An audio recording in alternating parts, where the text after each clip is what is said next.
What's going on, everybody? Welcome to episode 13 of Lobbing Scorchers. This is Ari Lillianwall. I've got producer Noah here with me. Producer Noah, say what's up to the people. Welcome back, Ari. Welcome It's good to be back. Yeah. The first thing I wanted to say, actually, is just apologies for the delay in laying down this audio this week. It was a crazy week. There was a lot going on. I was working the MLS Skills Challenge and All-Star Game on Tuesday and Thursday. And then I was also working the Messi Debut.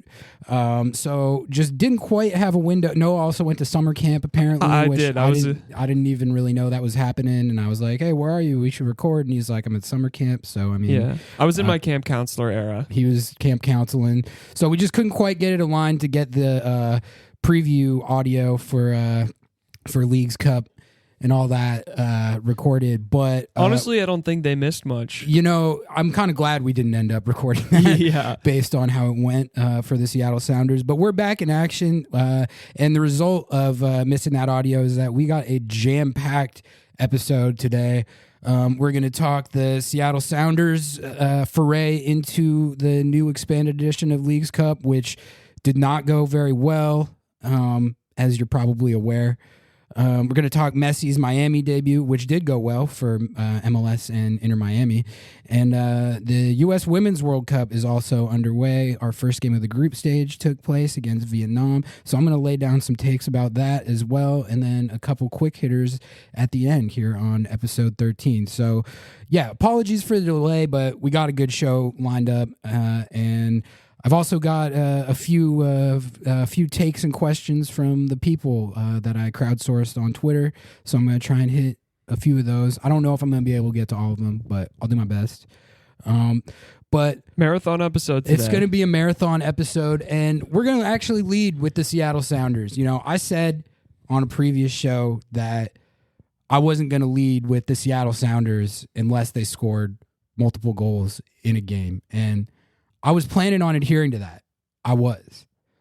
But this Leagues Cup game was so bad that I felt like I had to lead with it. Just, you know, for the novelty of how bad it was, it deserved to be talked about in painstaking depth at the top of the show. Seattle was facing off against Real Salt Lake in their Leagues Cup group stage opener at America First Field. And if you didn't watch, first of all, good decision. But that was me. Yeah, you made the right call on that. Summer camp was probably a lot more pleasant experience than what I went through watching that game. Yeah. But if you didn't watch and think I'm exaggerating, I'm not exaggerating at all. However bad you're imagining this game was, it was actually worse than that. That's how bad it was. Most of us have been following this team long enough now where you're going to have games like this eventually at some point. Every team has them at one point or another. In MLS, even when you're having a good season, which the Sounders are not having an especially good season, but even when you are, sometimes you're going to take lopsided L's. The Sounders have had a few. And when I think about the worst individual performances in Sounders history, there are three that come to mind. You got MLS Cups 2017 and 2020, and then you got the SKC game in 2016 where Ziggy got fired right after. I consider those three like the gold standard of just terrible individual performances, at least in recent times. This might be recency bias, but I think this game in Leagues Cup was the worst of them all. It was at least right in the conversation with those games as the worst. And there's definitely a credible argument that it was worse than any of them. That's how bad it was. That's how bad it was. Seattle was non-competitive in this game. Real Salt Lake was cooking with gas from the jump. Real Salt Lake looked like Real Salt Madrid for the entire first half.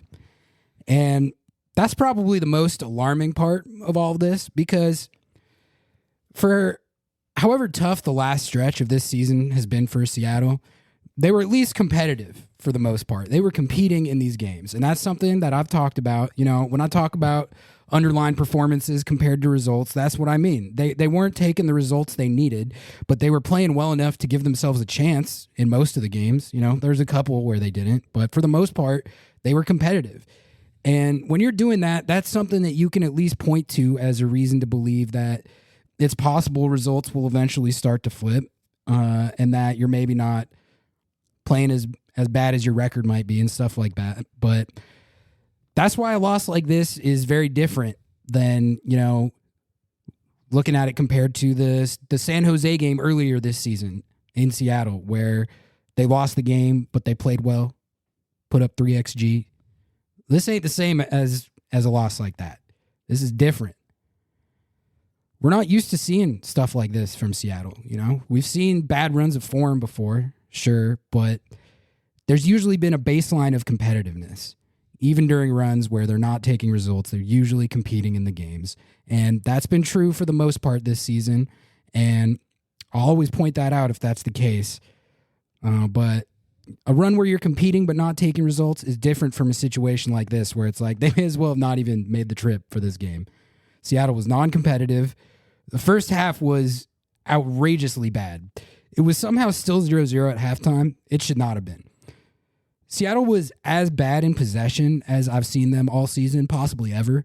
And that's something that's been an issue for this team a lot this season. They get in these cycles where they just can't keep the ball. Every single time Seattle had the ball in the first half, they gave it away immediately. The amount of bad giveaways in this game was staggering. And that was frustrating to watch. When you can't keep the ball like that, two things happen. Number one, you're constantly under pressure, especially because they kept giving the ball away in their own end. So Real Salt Madrid were immediately cooking in the final third every time they won the ball back. And number two, it's impossible to generate anything on offense unless you're on the counter. But Seattle couldn't counter because on the exceedingly rare occasions where they even touched the ball, they immediately gave it away. So the result was Stephen Fry was under absolute siege for the entire first half. Stephen Fry was the only Seattle player who had a good game. That guy was everywhere. He had the city on his back. He tried everything, but there's only so much you can do when your defense in midfield is getting cooked on by Jefferson Savarino and Chicharrongo every 5 seconds. The dam was going to break eventually. And it did in the second half. After somehow surviving to halftime 0-0, Real Salt Madrid bammed immediately after second half kickoff. And the frustrating thing about that opener was that it actually came directly after Seattle had their first positive attacking movement of the game. Seattle actually had a positive sequence of play right before that goal. They got the ball to Ruidíaz at the top of the box in a dangerous area, and it was a pretty chaotic sequence where Ruidíaz went down, and it looked like there might have been a penalty shout. I think the Sounders teed up a couple of shots that were blocked, and then RSL is off on the counter. They executed the counter well. There's some beautiful footy there from them. Chicho Arango puts it on frame, and Yeimar blocks it off the line, but right to Savarino, and bam, that's 1-0. Fully deserved. Should have been 3-0 already based on how the first half went. The rest of the second half didn't really seem like it was going to go any different. Chicho got RSL's second on a play where they hit him with the ball over the top. He's completely on an island with Jackson Reagan, and he skinned Jackson Reagan pretty good there. He went into his bag and hit him with a nasty little juke, used his body well. Chicho's just nasty with it. That guy is smooth. But great finish by him on that goal. No chance for Stephen Fry. And, you know, Jackson Reagan got beat on the play, but your CB should never be totally isolated like that on a counter against their best player. So it's not really his fault that he was in that situation, and Chicho got the better of him on that play. But there was a point in this game where this whole situation went from bad to embarrassing. And that was after the hour mark when Seattle got a lifeline.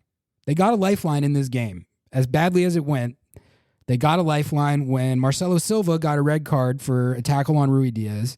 And I got no clue what Marcelo Silva was thinking on that one. You're up 2-0. You're boat racing Seattle off the field. You're like 60 yards from goal. No reason to do that, really. But it didn't matter because not only did Seattle not even come close to scoring after they went up a man, but they actually conceded again. They conceded again in the 88th minute. Rubio Rubin made it 3-0. Bammed on while up a man. Bammed on while up a man while also not even close to scoring yourself. I mean, bruh.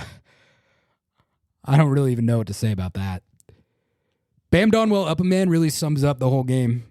I thought we were the team that scored well up a man. Yeah, I mean, as soon as the red card happened, I was like, "Oh, hey, this is how Seattle gets back in it. This has been the strategy. This has been the strategy." But it didn't pay off this time. They were given 30 minutes plus stoppage to play up a man, and if they had scored one goal in the first 10 to 15 minutes after the red card, it's game on. And not only did they not do that, they conceded again. They got bammed on while up a man.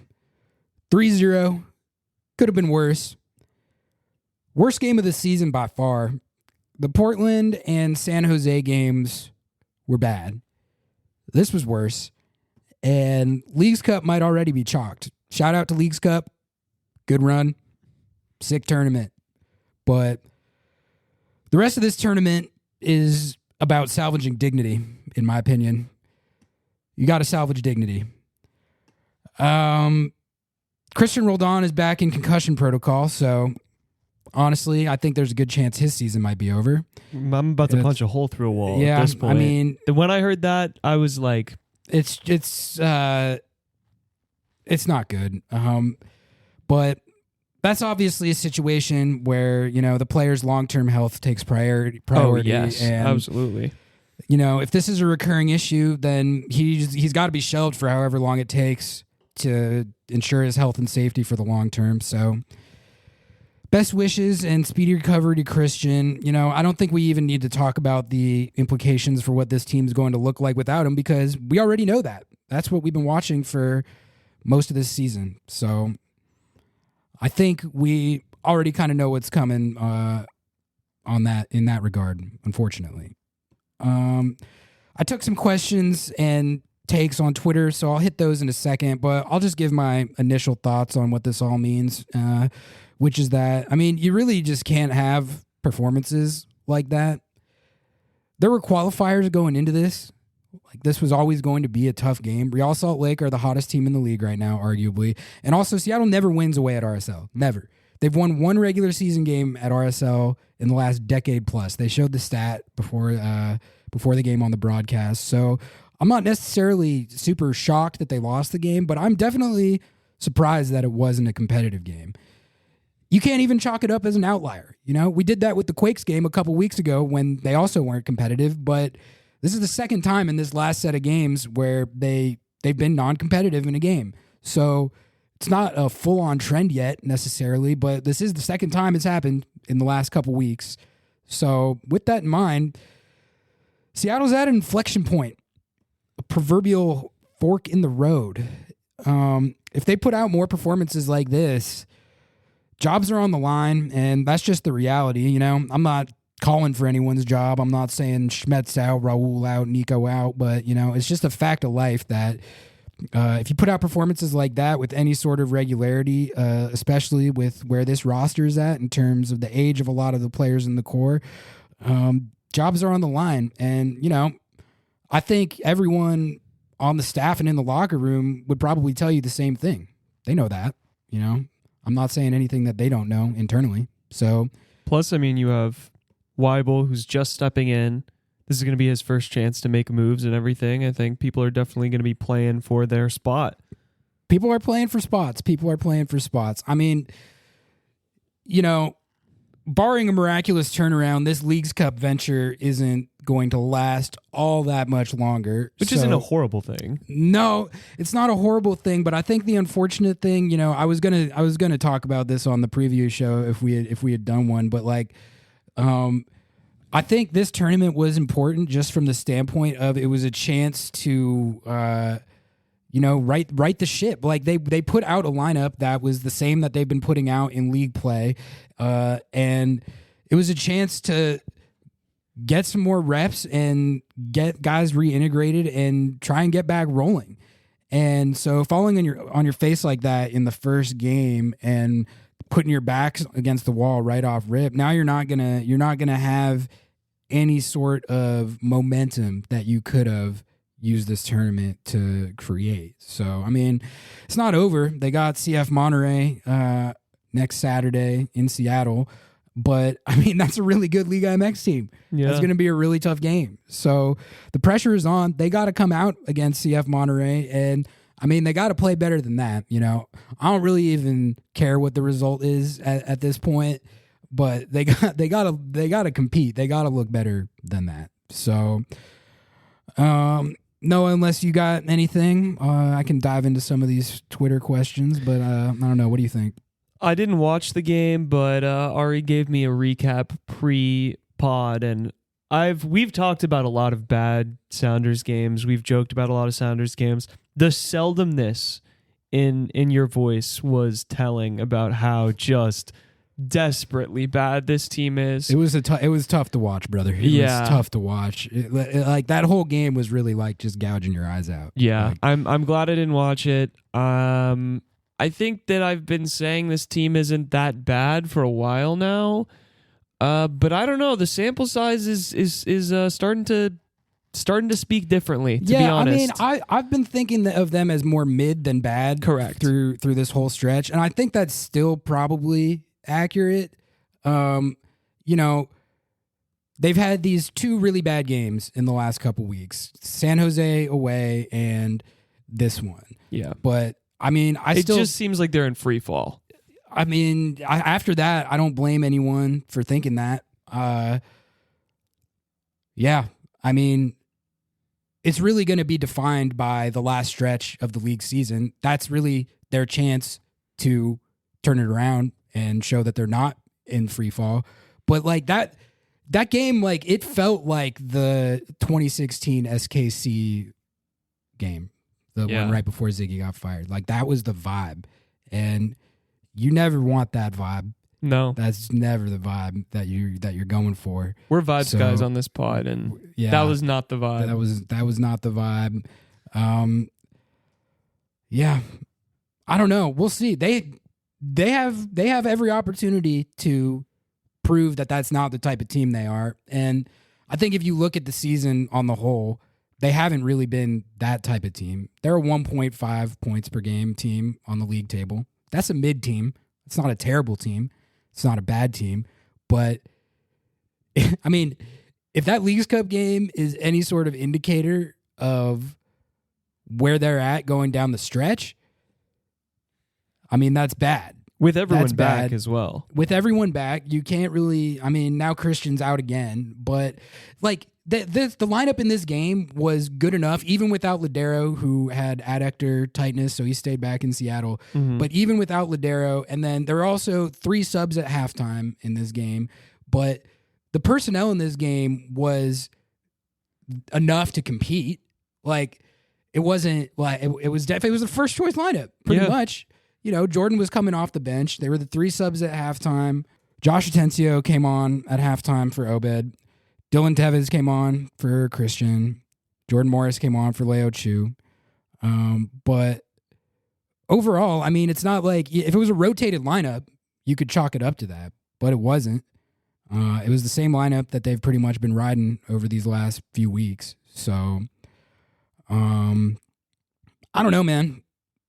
I don't know. I was surprised to see that.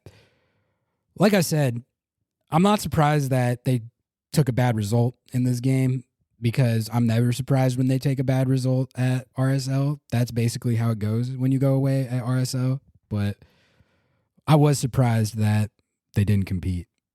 I'll get into some of your Twitter takes and questions now. I've got them pulled up here. Handle for Ian asks, our guy Handle for Ian, what can we read into Schmetzer's beard in progress? Is this a sign of defeat or a bold new period of artistry inspired by his acceptance that life is meaningless? I think it's a bold new period of artistry inspired by his acceptance that life is meaningless. I think that's you hit the nail on the head with that one.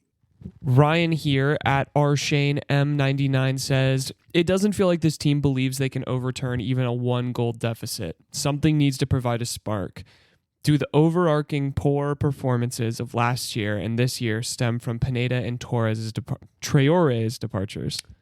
Yeah, that's a connection that a lot of people have seemed to make, like a perceived dip in form dating back to when Gonzo and Traore left. I don't know how much I buy into that. I don't know. I tend to think that who the assistants are on the staff doesn't have that big of an impact on results. There's no way to really measure that, but I don't know. It seems like if it's affected by the assistants that much, that's probably not a good thing. I don't know. But I've never really bought into the notion that Pineda and Traore's exit is like a big reason for the overall downturn in form that we've seen in the last year. But I mean, it's possible. Schmetzer gave Gonzo a lot of credit for the game planning while he was here, but it's impossible to say. It doesn't seem like it's everything. I mean, assistants handle a good amount of scouting and things like that, but aside from that, game plan tactics, I feel like that's still mostly Schmetzer, and he was assistant before, so he would have understood the position that they were in, and clearly he was good enough as an assistant to be promoted as a head coach. So yeah, I don't know. I agree with you. I don't really buy into that either. Second up here, we've got Aaron Bean asking, considering the poor form our team has been in over the past 10 plus matches, why is the front office refusing to look at bringing in a transfer? It's just because they're up against the cap, man. That's why. There's just not a lot of financial flexibility with the roster. It's all tied up. So as far as making like a big splashy move in this window, like they literally can't do it just financially. I brought that up on the show a fair amount, but the roster right now is what it is. Like they can't make a big splash like that just with what their cap situation is like. So yeah, one of our faves on Sounders Twitter, Soundernavia, put out a whole big piece about that written, and hopefully we can get Naves on here soon. Yeah, we got to get Naves on here. But yeah, I mean, so you can go back like Naves did and critique what led to this situation where they're up against it with the cap and like whether those were the right moves, but it doesn't change the reality that there's just not a lot of roster flexibility at the exact moment. Yeah, and that brings us to this question, which is hot take. We're starting the rebuild a season too late. Right. I mean, I think, depending on how the rest of this season shakes out, that's really what people are going to be pointing to is, did they hold on to this core for too long? I felt like at the time it was at least a defensible decision to try and get the group that won CCL back together after it hadn't really been together after the tournament last year. And I try and look at it of like, can I see the logic behind that approach? And I thought it made sense at the time. But if things keep going like this, it's a question that people are going to be right to ask, because sometimes you do have to make those decisions even when it's difficult timing. And I think it's fair to wonder, but we're just going to have to see. If they can turn it around, maybe that'll be validated a little bit more. But yeah, right now, I mean, it's not a bad take. It's not a bad take. And I think definitely when we have Naves on, we will dive deeper into this whole topic and really nitpick every decision and all of that. So definitely look forward to that. Next up, Snacktar Donetsk. Kenny Sloth asks, frigid take. This was something you kind of brought up, so maybe not that frigid. RSL is one of the hottest teams in the region, and the Sounders hadn't won there in a bajillion tries. Why would this game be any different? Yeah, that's fair to point out based on the result, but not the performance. You got to compete in the game. You got to make them try to win. Like, I don't know.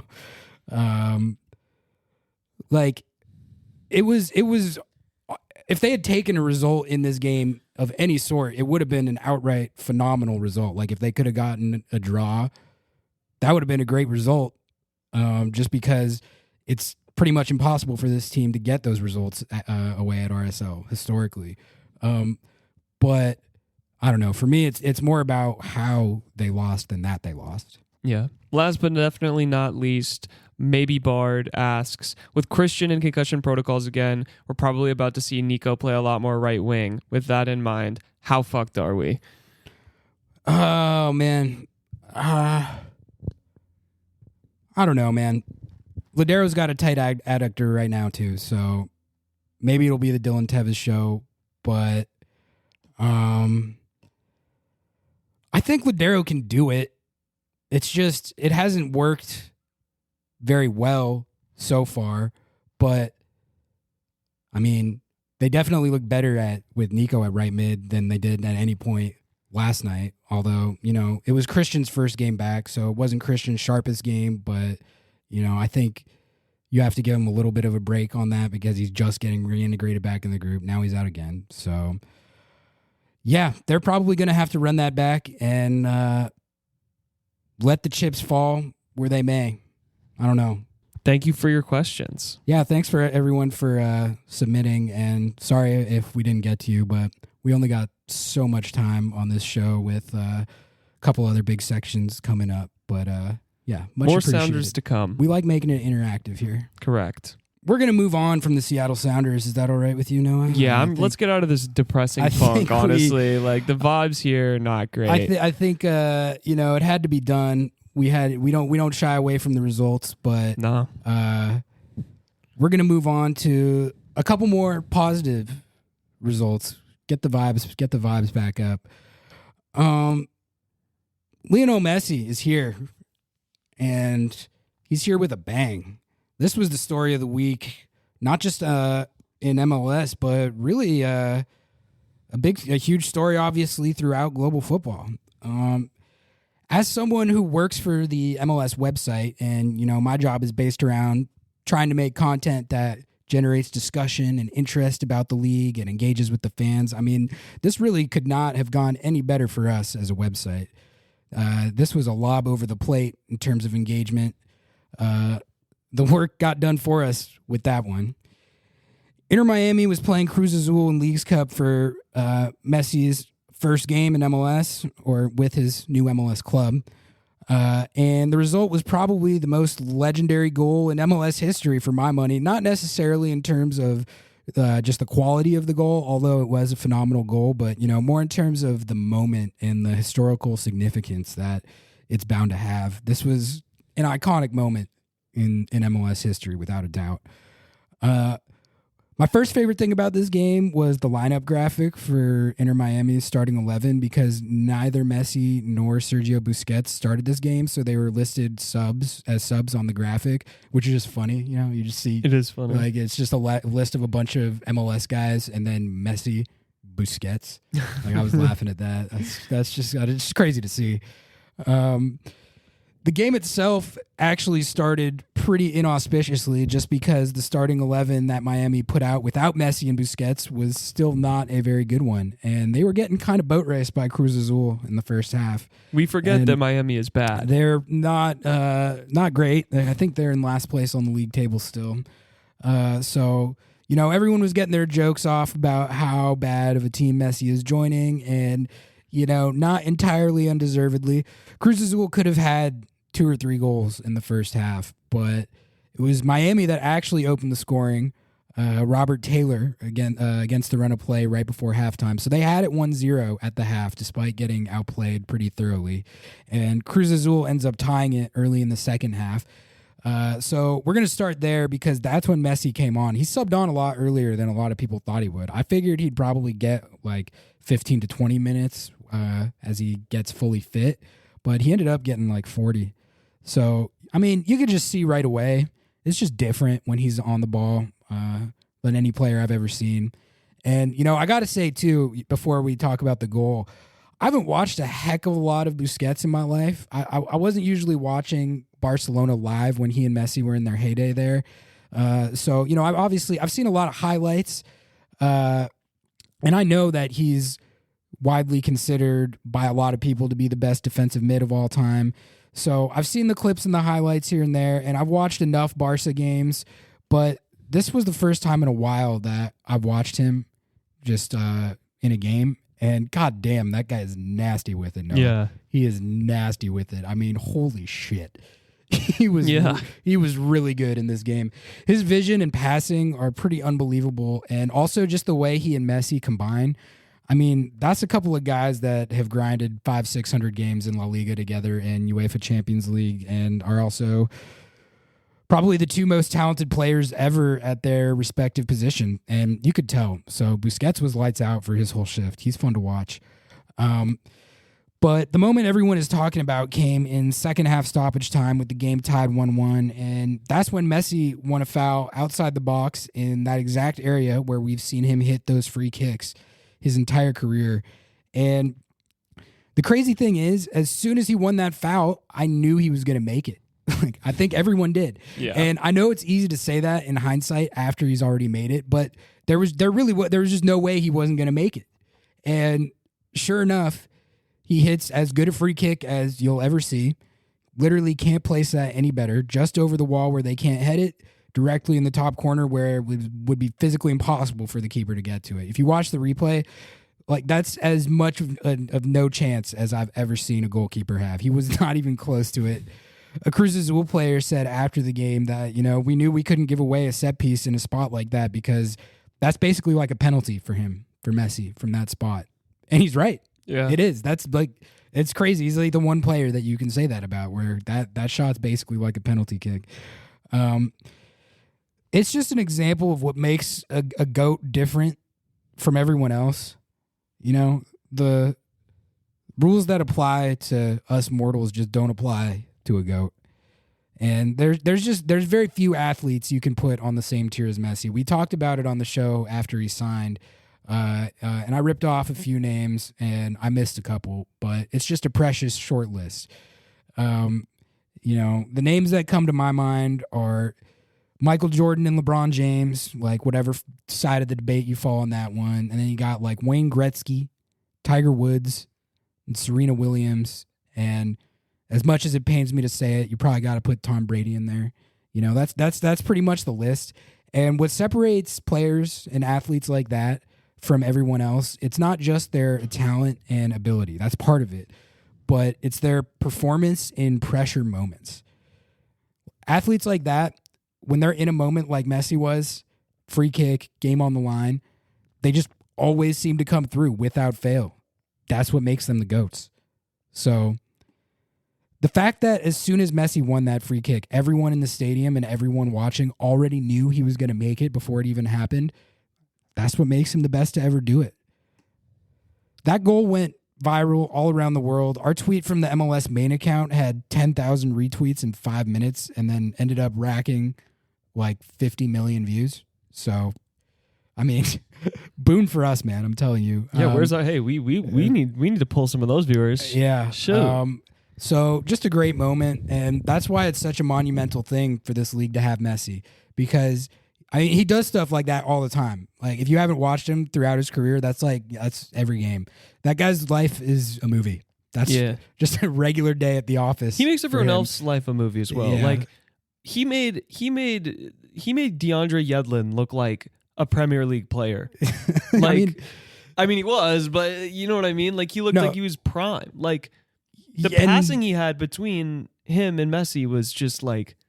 Yeah. I don't know. He elevated their whole team by as much as we would have predicted or expected. As soon as him and Busquets got on the field, like it looked entirely different. Everyone plays with a different intensity when he's on the field. A different intensity, and then also like you said, like both of their passing, it's just next level. Yeah. It's on a different level than they have the two best passers in the league now. Right. So, Albert Rusnak would like a conversation, but for however much excitement and build up there was preceding Messi's arrival, it's at a fever pitch now. Everyone is going to be locked in even more on every single game that he plays. And, if you were saying that Messi was only coming here because he's washed and wants a beach vacation or whatever, hopefully he'll pipe down a little bit because he's going to do a lot more stuff like that for however long he plays in the league. That's just what he does. I've been watching him for years and years, and it's just he does that stuff all the time. And he did it in his first game with Inter Miami. And I mean, it's just crazy. It didn't even take him a game to pull out a moment like that. Wild, man. It's wild. Inter Miami with Messi and Busquets, I went back and forth on the degree to which it could turn their season around.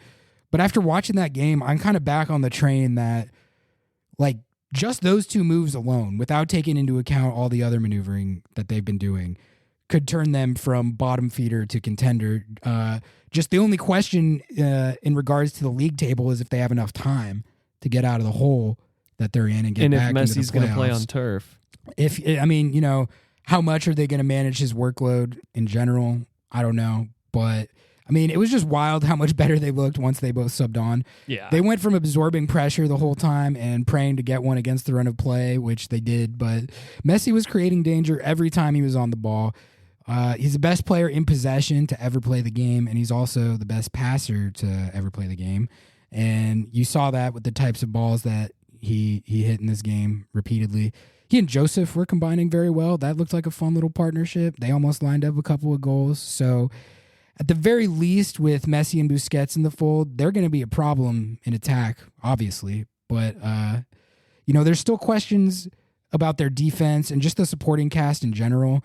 But we've seen plenty of examples in MLS history of how big a difference an elite DP mid-season arrival like this can make.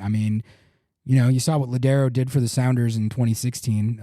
They went from being near the bottom of the table to winning MLS Cup. So I don't know if Inter Miami has time to make a run like that and get back into the playoffs, but they're going to be the team to watch in Leagues Cup for sure.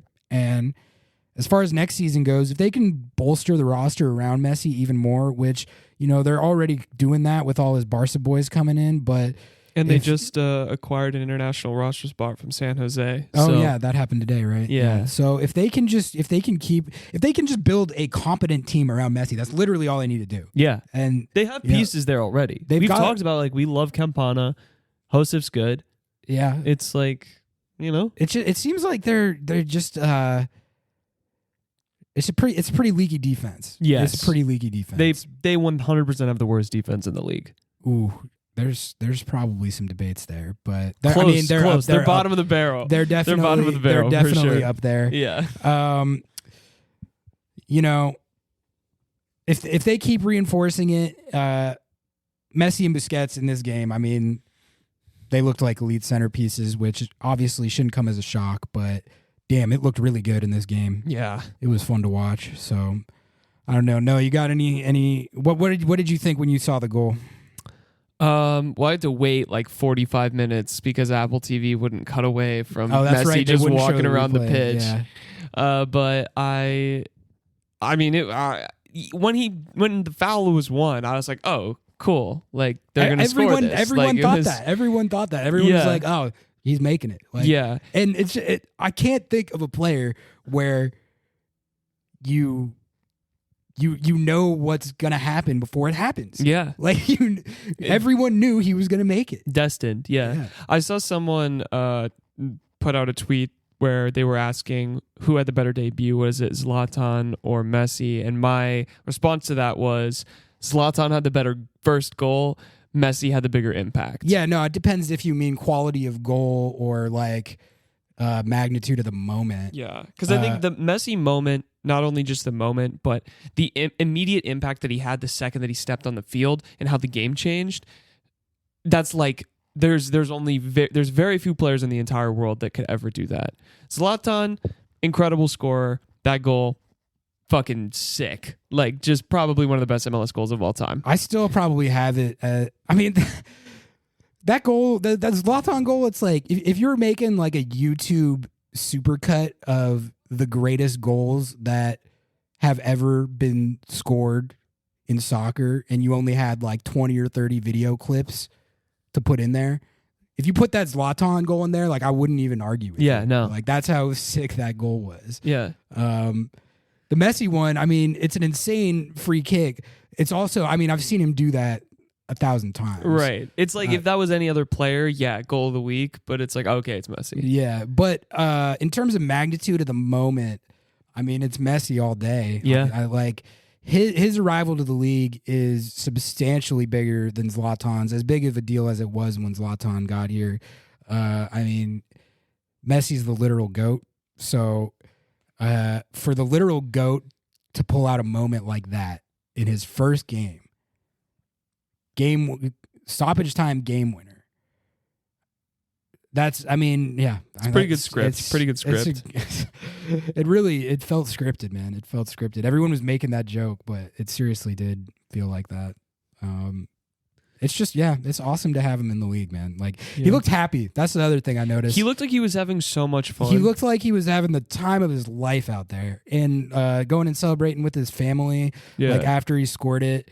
I think people, a lot of people, who don't follow MLS might question like why a player of that caliber would want to come to a league that's perceived as not on the quality tier of the other leagues that he's played in. But it's like something that you have to remember is quality of life stuff like that.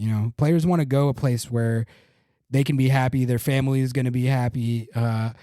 I've always thought that, you can tell me if you agree with this take, I've always thought that Miami would be a really sick place to live if you were incredibly wealthy. Yeah, definitely. I wouldn't necessarily want to live there, but like it's very expensive. I can see how it would be a really fun city to live in if you had a shit ton of money. Yeah, it's kind of like us here. Yeah, I mean, what do you mean? Like if we had a shit ton of money, it'd probably be incredibly fun. I mean, right. You could say that about a lot of places, obviously. But Miami for sure. Miami, like, uniquely so. I mean, you just got, like, I can see the appeal. I can see the appeal. Yeah. But he just looked like he was having a great time, and that was great to see. Like, I hope he enjoys playing here and has a good impression of the league. And he's bringing in so many people. Like, I mean, we talked about it before, but I don't give a shit what Messi does. One, it's going to grow soccer. It's going to grow the fan base of MLS. People will always make their jokes. It doesn't really matter. That shit's always going to happen. But the fact is, some of the best, like maybe declining, but some of the best players in the world are now looking at this league like, well, shit, I want to play against Messi, or I want to play with Messi, or, well, if he did it, like...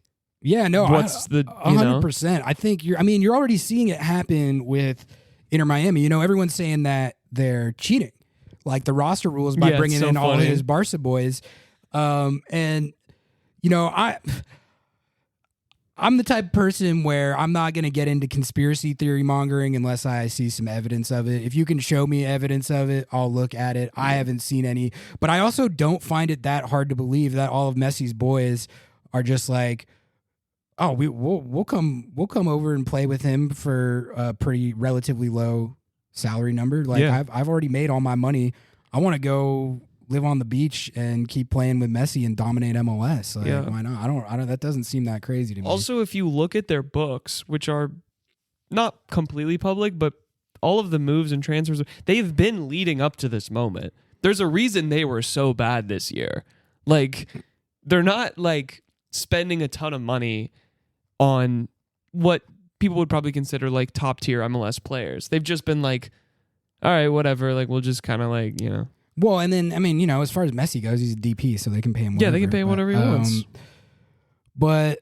And they have 3 DP, they have 3 DPs now, right? Yeah, well, and then you're just going to see names coming in that aren't going to be DPs, where the name value, you would think, how is that not a DP? But what I'm saying is it's just like, I don't find it that hard to believe that a guy like Jordi Alba, for instance, who's coming in, like, he probably just wants to come play with Messi and would do it for whatever number. Yeah, they can get him on a 1 year or something for not crazy. I think that can about do it for the Messi section. It was it was a fun game to watch, man. I'll tell you what, I was locked in. But I was also locked in on the U.S. Women's World Cup, which was going on at the exact same time, unfortunately. So I had to dual screen that. But I'm going to lay down some USWNT takes. I'm going to, because I watched the game as closely as I could while I was working the Miami game, and I'm going to be watching the whole tournament for sure. I'm a big USWNT fan. I love the USWNT because we actually win stuff, you know? Yeah, we do. We dominate. Not this year, we won't, but... Ooh, okay. All right, we can get into that because that's part of what I was going to talk about. But yeah, the U.S. Women's World Cup is underway, and USWNT back in action.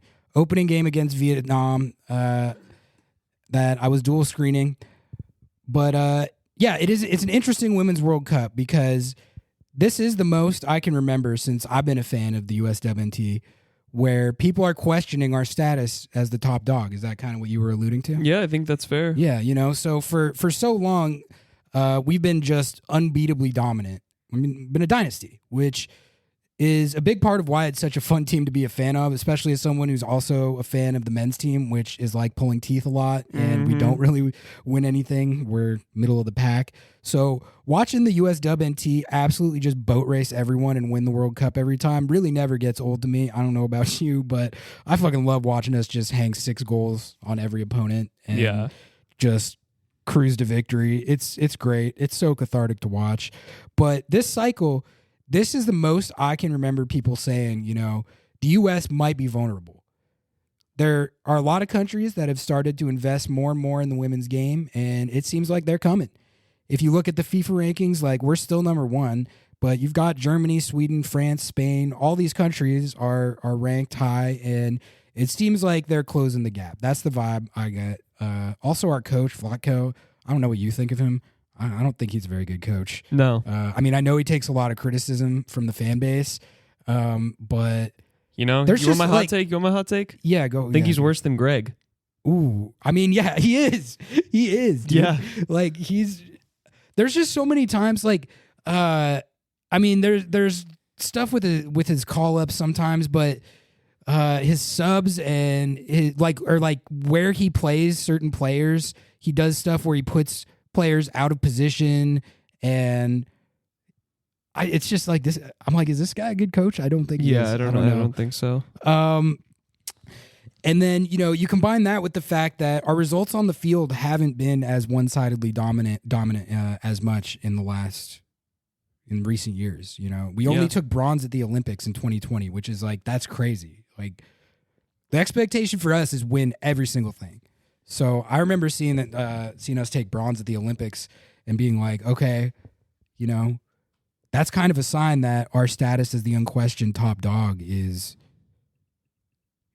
but it's questionable. It's as questionable as I can remember. And it seems to me at this point, you know, there was a clear advantage for women's sports, specifically women's soccer, against the world stage with Title IX and the implementation of Title IX and how we were able to build a lot of infrastructure around women's soccer in this country very quickly around that, which is awesome.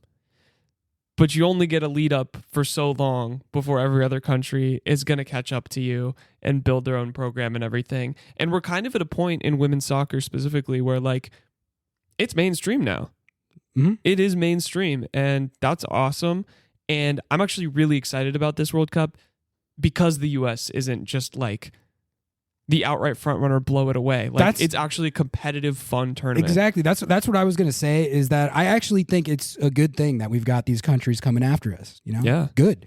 That's healthy for the women's game to have these countries investing and catching up and trying to take us down. Taking us down is not going to be easy. All right. No. We're a legitimate dynasty. Dynasties don't end without a fight. So if someone wants to come take the crown, though, I say come take it. Come take it. Seems like we're as vulnerable as we've ever been, so come take it if you can. And as much as it never gets old watching us just boat race everyone, it'll only grow the game more if we have legitimate competitors. So I completely agree. Like, I'm down for this to be competitive, and it makes it way more compelling having this much of a chance, it seems like, for someone to actually take us down than it is as fun. Like I said, as fun as it is for us to just stomp on everybody, like it's going to be a lot more fun to watch with it being more competitive. And I think another exciting thing about this is kind of a new generation of players that we have coming up. You know, Alyssa Thompson, 18 years old. Trinity Rodman, 21. Sophia Smith, 22. Naomi Girma, 23. So these are the next generation of superstars that are playing on this stage for the first time. And I'm excited to watch them take over and make their names. Trinity Rodman, to me, is one of the most intriguing to that group. She's a superstar in the making. She's got it all. She scores bangers. She's got swag. She's got an edge to her. So that's one player who I want to see break out. And I think, you know, when you put all that together, she has the potential to be the face of the program type player. Her and Sophia Smith, who I'm going to talk about too. Those are the two young up and comers that I think could break out and really become global superstars in this tournament. You know, we've got the old guard there too. You know, you still got Megan Rapinoe, Kelly O'Hara, Alex Morgan, Rose Lavelle, Julie Ertz, Crystal Dunn. I could go on, but it's a good mixture, I think, of youth and experience. And where the standard is still clearly, obviously, still go win the whole thing. So for however much more competition we have than usual, we're still the favorites, and we should be. But also, they lost to England and Spain and Germany all in a row. And those, I would say, are the three biggest contenders. Yeah, no, I mean, those. I think all those ones that you just named are all like top 5 in the FIFA rankings. Yeah. So that's they could take us down. They could take us down pretty easily. I mean, not easily, but like feasibly. Feasibly, for sure. It could happen. Our first match of the group stage was against Vietnam, and we won 3-0. So good shit.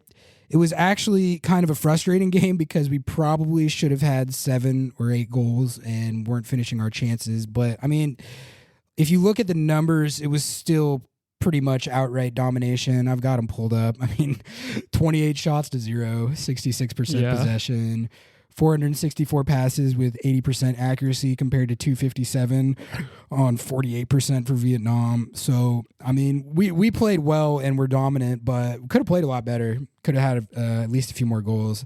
Alex Morgan had a penalty saved in this game, which you don't see all that often, but that's a sick story for the Vietnam goalkeeper. She'll always be able to say that she stuffed an Alex Morgan penalty, which is pretty cool. Not easy to do. One time Alex Morgan responded to my tweet, and I printed it out. Oh, yeah, didn't she tweet your photo? Yeah, she tweeted out my photo, and I printed out her response to my tweet, and I had it framed. That's fire. I still have it. It's really fire that she tweeted out your photo. So I'm just saying. That's probably the best moment of your life. Yeah, saving a pen, getting a pen save on her, like, frame that shit. Yeah. Sophia Smith scored a brace, 14th minute, and another in first half stoppage, and Lindsay Horan had the other on 77 minutes. But look, Sophia Smith is a superstar, okay? I was at the doubleheader game when OL Reign played the Thorns, and Sophia Smith was the best player on the field by a country mile. It was clear as day. I was sitting next to some Portland media at that game who were in town, and at one point I leaned over and I said to one of them, like, just, dude, holy shit, she is so good. And the guy from Portland looks at me and he goes, yeah, she's a cheat code.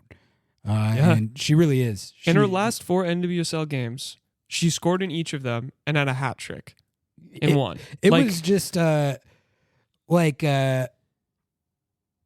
know when you're watching a game and there's just one player that you can just tell is on a different level than everyone else on that field. That's how I felt watching Sophia Smith in that Thorns game. Our first goal in this game was a really sick set piece routine, executed perfectly, and Sophia Smith finished it off. But she's just an all-around complete player. You know, I could see that at the game in Seattle, and you can see it when she plays for the women's national team. So Sophia Smith is a superstar in the making, and when we're talking about the future faces of the team, that's one who's on track to be that, I think. Like, she's that good. Her and Trinity Rodman, dude, that is a sick duo, like, of up and comers. So the future is in good hands in that regard. So overall, good start to the tournament. Even if it could have been a little sharper against Vietnam. I'll say that, and I understand why a lot of people were critiquing that aspect of the performance. I mean, we're just so used to this team being that level of ruthless in a game like that, and it felt like they were in the run of play, but we were missing sitters, not finishing. So Netherlands up next. So that'll be more of a test. Netherlands are a top 10 team in the world. So we'll be tracking that here on Lobbing Scorchers, and we're going to keep covering the Women's World Cup as it moves onward. Noah, do you have anything else on that? Nothing else. Just excited to watch. Sick. Couple quick hitters here to close it out on episode 13 here. There was one big trade since we've last recorded in MLS, and it was a pretty big one. Man. The Columbus Crew acquired Julian Gressel from the Vancouver Whitecaps for a hefty sum of that general allocation money, $850K of it. And this is a bit of a blockbuster here. Julian Gressel is a big name in the league. He's having a really good year, one of the better years of his career for Vancouver this year. So it's a big loss for them. But this is a player that has got some of the best service from out wide in the league. I think he's probably the best pure crosser in the league. So I think this is a really sick get for Columbus when you look at the rest of their roster. You already got Zelarayan, who's one of the best number 10s in the league, and Cucho, who's a really good number 9. And Cucho's having kind of a weird year where he's just racking up a ton of assists and not scoring as many goals. But I think with a player like Gressel now on Columbus, like, that's going to be a boon for Cucho because Gressel's service is so good. He lays it on a dime every time he sends it in from out wide. Sounders could use him. Yeah, they could. they should have traded for Gressel. Yeah. But what are Vancouver cooking? Well, okay, so they had to trade him because he was going to be a free agent after this year, and he said that he wanted to go back to the East Coast for like family reasons. Like that's where his family's at. Yeah. So they either had to trade him or they were going to lose him for nothing. So I mean, they were in a bind where they pretty much had to do it. But it is unfortunate for them because he was playing really well for them. And the Whitecaps have played some decent ball this year. They're in 7th. And so this is going to make it quite a bit harder for them, I think. A lot of the reason they were having such a good year was because of Julian Gressel. I think him and Scottish Messi combining for and like Vanny Sartini had been doing some fun stuff with him. He had been moving him around, playing him as an 8 a little bit. Like, he's known as a wingback, and that's probably what he's going to end up playing in Columbus. But he was pretty nasty with it as an 8 too. It kind of gave him. There was like more dimensions to his game with him playing there than it is with him as a wingback. So I don't know. Maybe Wilfred Nancy will do similar stuff with him, but either way, that's a good get for Columbus, and I think that gives them a little boost in the East. They're in 6th right now, but honestly, Columbus. They have a good team. They're a good team. They're better than 6th in my opinion. Well, and also the East is just, to be honest, a harder conference this year. It's a lot. It's crazy to look at how much better the East is than the West. Yeah. I mean, that's another reason why I don't think that Inter Miami are going to be able to make it back up the table. The thing is, like, the top 6 to 7 spots in the East are pretty strong. Yeah. But as far as Inter Miami making a run for the 8 or 9 spot, like, I could see that happening, like the wild card. That's not impossible. I think it's going to depend if they make a Leagues Cup run or not, because I think if you make a Leagues Cup run, how gassed are you going to be for... Yeah, there's that. And they're also, dude, they're in such a big hole. Yeah, it's bad. They're 5-14-3. Yeah. Last place in the entire league. Yeah. They have the fewest points in the entire league. Yeah. So, They basically can't drop any points. No, they have to. They're in that 2016 Seattle situation where they got to win every game. Yeah.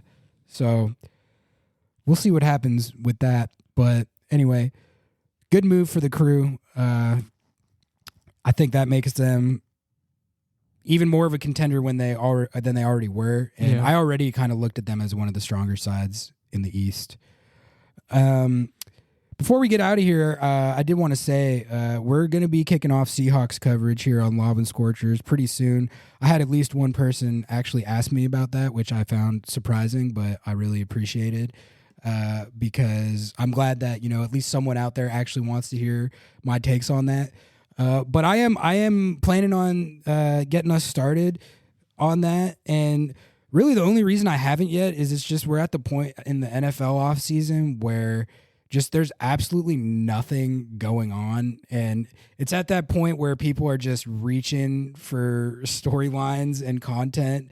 And I'm just like, I don't even know what I would say about that. I Googled it to see what was going on with the team the other day to see if there was anything worth talking about before training camp. They got new jerseys. We'll talk about that. Yeah. But the only articles that came up were, it was like DK Metcalf talking about how his diet is all Skittles and gumdrops and stuff. Like he just eats like a ton of candy. That's fire. Which, is fire, but I don't really have, I guess I'm kind of surprised that DK can eat like that and still be as an elite of a physical specimen as he is.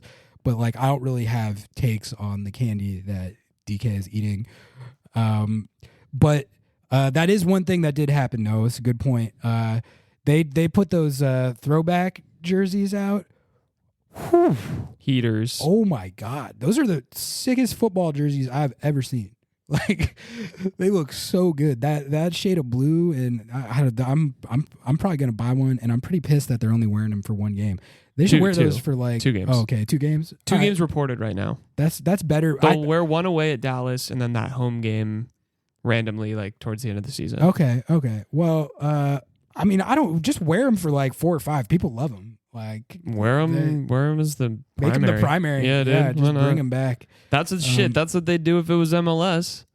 Yeah, they're fire. They're sick.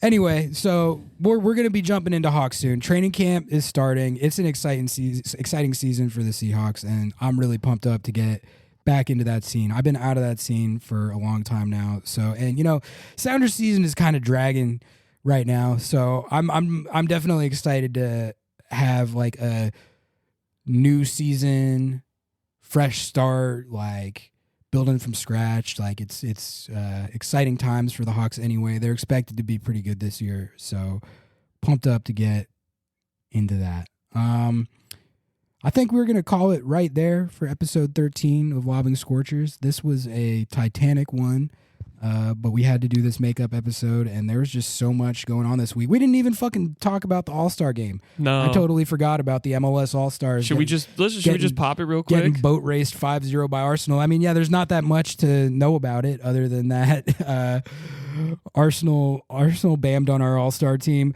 I don't really care. It's an All-Star game. It's an exhibition. It's not that serious. No. It doesn't really it doesn't tell us anything deeper that we already knew the Premier League was better than MLS. We already knew that the Premier League was better than MLS. And there's also, if you look at the history of the games we've played against these European teams in the All-Star game, we usually don't actually get boat raced like that badly. No. Because the thing is, like, both teams are kind of in a disadvantage in that format, which is that the European team is like in preseason and they're tuning up, so they're not really fully fit. But the MLS All-Star team, they've literally been training together for like 2 days. So it's never, it usually is not like a super pretty game from that standpoint. Yeah. I think we need to go back to, I don't know if they ever did it, but West versus East. I don't know if they ever did that. But no, I don't think they haven't, for at least not for many years. But I get why they don't do it like that, just because that has pull for like sickos like you and me and people who listen to this show. Yeah. But like the thing about having it be a team like Arsenal or Real Madrid or Bayern Munich or who Chelsea, we've played all these teams in the past, is it's like there's so many people in the US that follow the EPL and the Bundesliga and those big clubs like that don't follow MLS. So theoretically, it's a way to get those people like watching the game, going to the game, and then maybe, they'll want to start following MLS like through that. I don't know if it's actually worked like that, but that's let's probably see the conversion rates on those. I mean, I don't know. I'm just saying that's probably what the line of thought is. East versus West, like I would get into that. Yeah. But like is a more casual fan like gonna get into that? If Messi's playing. Know. True. I mean, but he's got to make the All-Star team first. That's true. No, you got to do it like the NBA. You do it like Captain Messi and who would be on the West? Captain Vela or Captain. Yeah, sure. Yeah, something. I don't know. But I don't know. We've historically not gotten worked that bad. That was the worst. Yeah, it was pretty embarrassing. It was a little bit, but I wouldn't. There was a year I remember in 2014. That was the first year I was covering the All-Star game, and we beat Bayern Munich that year. And I wasn't out there saying, "Oh, this means MLS is as good as the Bundesliga." So right. I mean, it's like it's just everyone should already know about whatever quality gap that there is between the MLS and the EPL. Man, that's not news, but. Anyway, it was Arsenal's goals were really sick. The first two goals that they scored, Gabriel Jesus had a really good one, and then I can't remember the guy who scored the second one, but the second one was a really, really sick goal. So they bammed on us pretty good, but I enjoyed watching that for the quality of the goals. All right, I think that's about good on the All-Star game. Wrap content. it up. Totally forgot about that, but it's probably a good reason. Probably a good thing. Yeah. Just like this Sounders game, let it pass your throw it in the memory. bin. All right, that'll do it for episode 13 of Lobbing Scorchers. Thank you all so much for the patience this week. Thank you for tuning back in. Thank you for continuing to tune in. We really appreciate all the support. Like, subscribe, rate us 5 stars, do all that good stuff, And share with Leo Messi. Share with Leo Messi. Tell your friends. Tell your parents. We'll see you again on episode 14. Until then, we out.